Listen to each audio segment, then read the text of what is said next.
I think Mr. Baheti, or you would have some experience. We have a lot of sector agnostic VCs. I think there's a large section of that.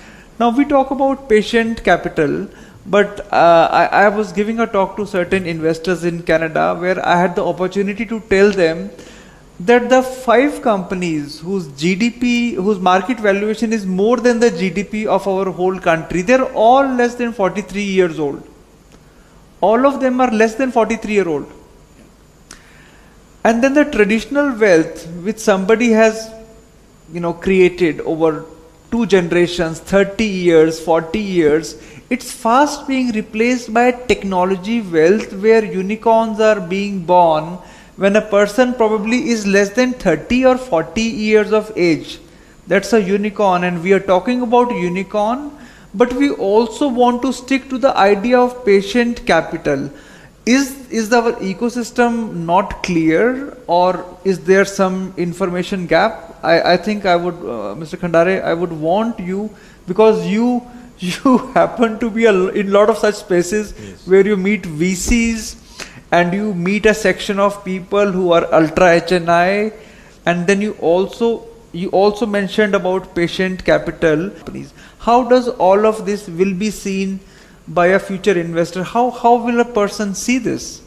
Because it looks like a very different set of diametrically opposite information. Please. So Duke, for this, one of the potential solutions that we realized, I'll go straight to the solution, because as you said earlier, we spend a lot of time in deliberating the roadmap, but we don't get to the solutions. We don't go to the road. So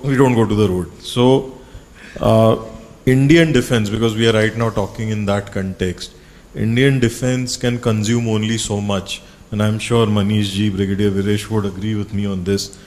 You cannot build that, you cannot imagine or take an example of a defense heavy spending nation, not India, and feel that okay, they are doing billions of dollars in defense business, so can we. So that is not possible with domestic defense consumption. What we can and we should be doing is tapping into the export potential that we have. India enjoys great favor as a nation abroad when it comes to exported goods coming from our side, right? I think one of the best examples, and Chhatrapati Sambhaji Nagar is a big contributor to that field, is automotive. We've evolved beautifully starting from where we were. I think, as you mentioned correctly, 43 years. So Indian automobile sector has also just about evolved within that kind of a time frame. And now we are one of the preferred nations when it comes to Indian brands being exported and bought in many countries around the world. Same, I would say, needs to be done by defense. Tap into the domestic consumption part more from a validation sort of a perspective, and then tap into the export potential, because aside from a dual use approach for your bread and butter, an export sort of an approach will also help in a big way. And this, I know I'm about to cite an example here, but this can be verified by anyone. About 2 years back at the Pune International Business Summit, it's an event that happens in February every year. So none other than Shri Baba Kalyani ji, he was the keynote speaker with whom we inaugurated that event. He has said it on record. The clip is available on YouTube. Anyone may go and search. This was the time when ATAGs were about to come into procurement.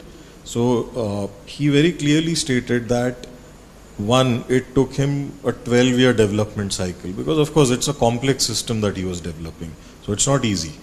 And secondly, forget buying. The guns could not even be tested in India during the developmental cycle. So Kalyani Strategic Systems actually tested their guns in the US, because it was a defense-friendly sort of an approach that US had. Of course, for a fee, they allowed Kalyani Strategic to test there, certified the guns. By certified, it didn't mean that, okay, these can be bought. It was just that, okay, this is what the certification parameters were, and the guns passed on these parameters, didn't pass on these parameters.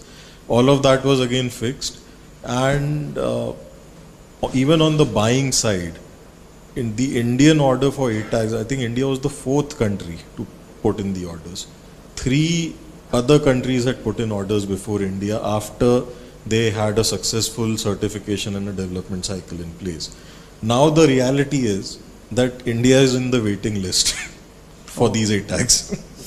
Okay. And the patience, of course, has to be kept now by the user, not by the industry in this case. Got it. Right? So, yeah, spin-off is very important for our defense.